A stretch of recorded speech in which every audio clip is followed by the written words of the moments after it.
Salut à tous, aujourd'hui on se retrouve pour le Syma M831. Donc c'est une lame en 5CR15.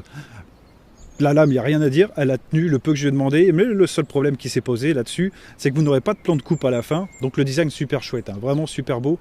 Il y a juste un problème, un gros défaut sur ce Schlass, c'est cette putain de vis. Ah ouais, une vis en alu.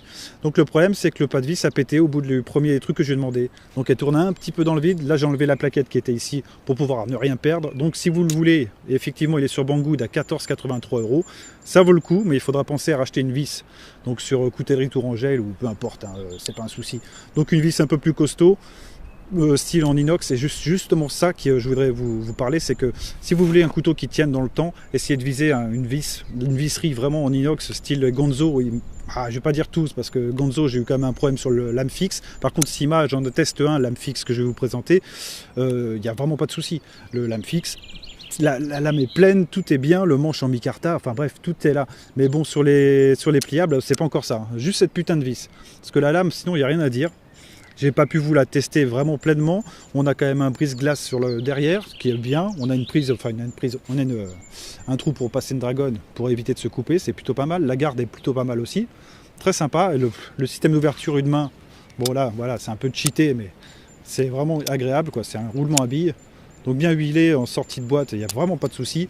Après, c'est vrai que sur le poche, ils auraient pu se casser un peu plus le cul. Parce qu'on est sur un truc en nylon comme ça, bien moche. Avec une prise même pas mollie, une prise ceinture dégueulasse. Enfin bref, c'est le truc, ça vous le mettez à la poubelle. Donc le mieux c'est le clip qui est là, vous le mettez à la ceinture, boum, ça passe. Donc très joli couteau, le seul problème c'est cette vis à changer. Donc ça, je voulais quand même vous le signaler parce que c'est bien de présenter les couteaux. Je critique personne, mais il faut aussi quand même les tester un minimum pour voir si ça vaut le coup ou pas. Là, pour 14 balles, ça peut valoir le coup. Mais même pour couper du fromage, c'est limite cette putain de vis. Ça, je vous le répète, mais c'est vraiment limite. Et sur la prochaine, on va se retrouver tout de suite. Je vais la tourner dans la foulée sur le M-Tech. Donc pareil, une vis en alu, mais celui-là, vous aurez un plan de coupe et s'il pète, vous le verrez en temps réel. Donc celui-là, je vais quand même le réparer. Enfin, le réparer, mettre une autre vis. Et je vous présenterai à nouveau d'ici quelques temps quand on passera à la coupe, on verra ce que ça vaut. Mais je pense que sinon, dans l'utilisation, il est bien. On a un manche en GU10. Qui tient bien le truc, c'est du frame-lock, voilà, on n'a pas le truc là, mais c'est vraiment ce problème de visserie en alu qui est vraiment ignoble, c'est vraiment dégueulasse.